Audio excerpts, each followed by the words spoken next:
అందరికీ నమస్కారం. ఇవాళ ఒక అన్ఫార్చునేట్ ఇన్సిడెంట్ జరిగింది.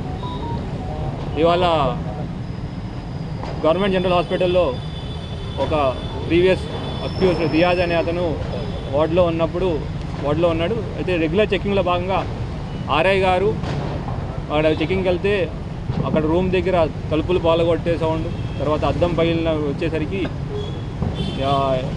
ఇమీడియట్గా మెడికల్ సిబ్బందికి ఇన్ఫామ్ చేసి ఆర్ఐ గారు, ఎస్ఐ గారు, ఒక కానిస్టేబుల్ గారు లోపలికి వెళ్ళి ఎందుకు ఆ సౌండ్ వస్తున్నా లోపలికి వెళ్తే ఈ రియాజ్ అనే వ్యక్తిని అంత గోల చేస్తున్న వ్యక్తిని తీసుకెళ్ళి అతను బెడ్ దగ్గర కూర్చోబెట్టడానికి ప్రయత్నం చేశారు.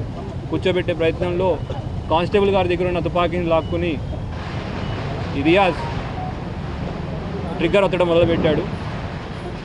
అది పాడేయని ఆర్ఐ చెప్తున్న వినకుండా ట్రిగ్గర్ ఒత్తుతుంటే గత్యంతరం లేక ఆర్ఐ గారు ఫైర్ చేయడం జరిగింది.